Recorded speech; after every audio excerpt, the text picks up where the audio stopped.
Assalamualaikum. Hai, saya Rizwan dari Proton Bakat Mas Melaka.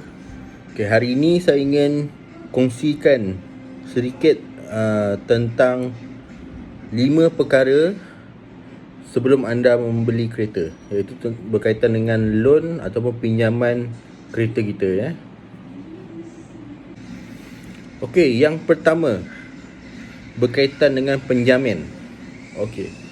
Kebiasaannya seseorang yang tidak pernah buat loan ataupun ada rekod bank ataupun gaji dia di bawah kelayakan minimum ataupun dia bergantung kepada umur. Kebiasaannya umur bawah 21 tahun. Okey. Kebiasaannya mereka memerlukan penjamin. Jadi penjamin perlulah dari kalangan keluarga kita, iaitu mak ayah, suami isteri ataupun adik-beradik. Okey, syarat-syarat penjamin. Okey, umur 21 tahun ke atas, gaji mesti lebih daripada 1,500 ke atas dan tak pernah ada blacklist lah. Itu syarat-syarat penjamin ya. Okey, yang kedua, kadar faedah pinjaman ataupun interest rate. Kebiasaannya interest rate untuk kereta baru di antara 2.3% sehingga 3.5%, bergantung kepada model kereta kita, sama ada dia kereta import ataupun kereta tempatan. Kebiasaannya kereta import kadar faedahnya lebih rendah daripada kereta tempatan lah. Atas sebab faktor harga kereta tersebut.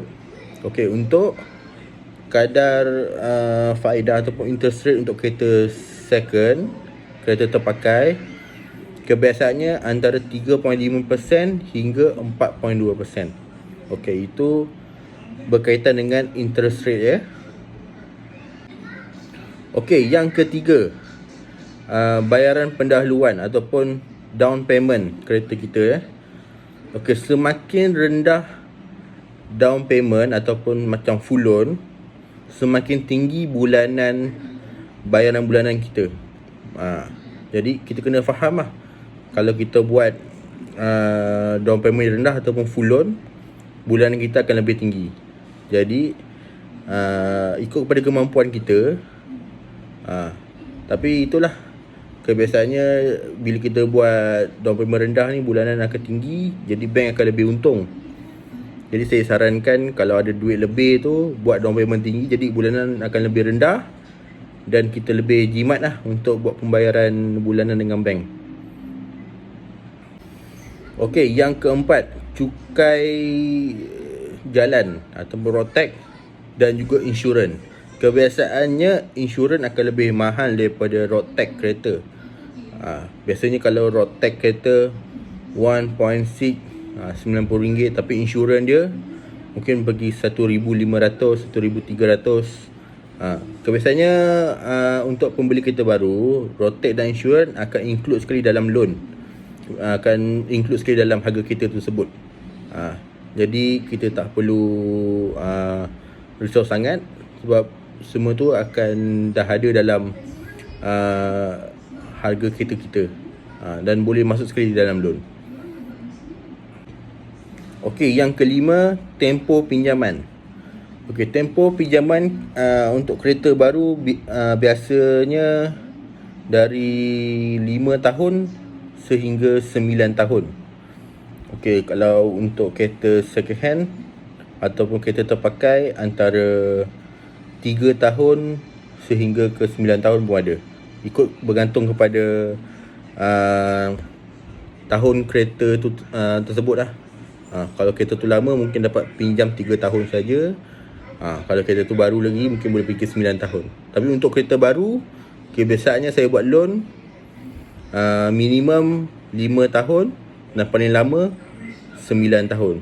Okey, untuk berkaitan dengan tempoh pinjaman, semakin pendek tempoh pinjaman kita, bulan kita memang akan lebih tinggi. Tetapi kadar interest yang kita bayar kepada bank itu lebih rendah daripada kalau kita buat pinjaman yang lebih lama seperti 9 tahun. Jadi di situ kita dapat menyimatkan pembayaran interest kita jika kita membuat pembayaran balik dalam tempoh yang lebih singkat. Okey. Jadi itu sajalah perkongsian saya untuk hari ini. Saya Rizwan dari Proton Bakat Mas Melaka. Jika anda ingin membuat ataupun ingin membeli kereta ataupun bertanya tentang masalah dalam membuat loan kereta, boleh menghubungi saya di talian 016 637 6868. Okey, sekian, terima kasih.